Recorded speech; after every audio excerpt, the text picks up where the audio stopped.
జూబ్లీహిల్స్ ఉప ఎన్నిక నామినేషన్కు చివరి తేదీ భారీగా నామినేషన్లు దాఖలు అవుతున్నాయి. ఓవైపు నిరుద్యోగ అభ్యర్థులు కానీ మరో ఫార్మాసిటీ బాధితులు అదేవిధంగా రిటైర్డ్ ఎంప్లాయీస్ ఎవరైతే బెనిఫిట్స్ రాలేదో వాళ్ళు, దాంతోపాటు మాల సంఘాల జేఏసీ తరఫున కూడా నామినేషన్లు దాఖలు చేశారు. మాల సంఘాల జేఏసీ అధ్యక్షులు చెరుకు రామచంద్ర మనతో ఉన్నారు. జూబ్లీహిల్స్ ఉప ఎన్నిక ఎందుకు నామినేషన్ దాఖలు? ఈరోజు తెలంగాణ రాష్ట్రంలో ఎస్సీ రిజర్వేషన్ల వర్గీకరణ చట్టం తీసుకురావడం వలన మాలలకు తీవ్ర అన్యాయం జరిగింది. మరి మాలలతో పాటు 26 కులాలకు, షెడ్యూల్ క్యాస్ట్లో 58 కులాలకు తీవ్ర నష్టం జరిగింది. విద్యాపరంగా, ఉద్యోగుల పరంగా, ఉపాధి పరంగా, సంక్షేమ పథకాల్లో తీవ్ర నష్టం జరిగింది. మరి ఏదైతే డాక్టర్ బాబాసాహెబ్ అంబేద్కర్ గారి యొక్క జన్మదినము ఏప్రిల్ 14వ తారీఖు రోజు ఏదైతే జీవో నెంబర్ 99 తెచ్చిరో దాన్ని వెంటనే రద్దు చేయాలని చెప్పేసి ఈ సందర్భంగా నేను ప్రభుత్వాన్ని డిమాండ్ చేస్తూ ఉన్నా.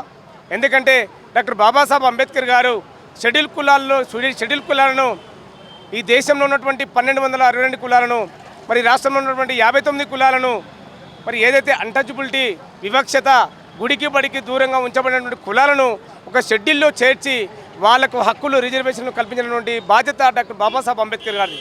ఈరోజు వారి యొక్క రిజర్వేషన్లను వర్గీకరణ చేయాలంటే చట్టసభల్లో, మరి పార్లమెంటులో బిల్లు పెట్టి మరి చట్టబద్ధత కలిగించిన బాధ్యత మరి ప్రభుత్వాల మీద ఉన్నది, కేంద్ర రాష్ట్ర ప్రభుత్వాల మీద. మరి ఈరోజు తెలంగాణ రాష్ట్ర ప్రభుత్వం, కాంగ్రెస్ పార్టీ తెచ్చినటువంటి ఈ వర్గీకరణ చట్టాన్ని వెంటనే రద్దు చేయాలి. మరి ఏదైతే ఆ చట్టంలో ఉన్నటువంటి లోపాలను సవరించి మరి 20 లోపు 2 రోస్టర్ పాయింట్లను, 100 రోస్టర్ పాయింట్లు ఉంటే మరి దాంట్లో 20 లోపు 2 రోస్టర్ పాయింట్లను 313ను మాలలకు కేటాయించాలని మేము డిమాండ్ చేస్తూ ఉన్నాం. దాంతోపాటు ఎస్సీ రిజర్వేషన్ శాతాన్ని కూడా మాలలకు 5 నుంచి 8% వరకు మరి పెంచాలని చెప్పేసి కూడా మేము డిమాండ్ చేస్తూ ఉన్నాం. లేని పక్షంలో బై ఎలక్షన్స్ ఏదైతే జూబ్లీహిల్స్లో ఉందో ఆ జూబ్లీహిల్స్లో ఉన్నటువంటి ఏదైతే కాంగ్రెస్ అభ్యర్థులు ఉన్నటువంటి వారిని చిత్తుచిత్తుగా ఓడిస్తామని చెప్పేసి ఈరోజు మేము 50కి పైగా మేము నామినేషన్లు వేయడం జరిగింది. మరి దాంతోపాటు తెలంగాణ రాష్ట్రంలో ప్రజాస్వామ్యాన్ని కూని చేస్తున్నటువంటి ఈ ప్రభుత్వము, మరి ఎస్సీలు, ఎస్టీలు, బీసీలను మరి కూని చేసినటువంటి ఈ ప్రభుత్వము మరి రైతులకు త్రిపురాలు తీసుకొచ్చేసి వాళ్ళ యొక్క భూములు గుంజుకొని వాళ్లకు నష్టం చేసినటువంటి సందర్భం మనకు కనిపిస్తూ ఉంది. 42% మరి బీసీలకు రిజర్వేషన్లు పెంచుతామని చెప్పినటువంటి ఈ కాంగ్రెస్ పార్టీ మరి వాళ్ళకు కూడా రిజర్వేషన్లు ఇవ్వకుండా చేసినటువంటి సందర్భం కనిపిస్తూ ఉంది.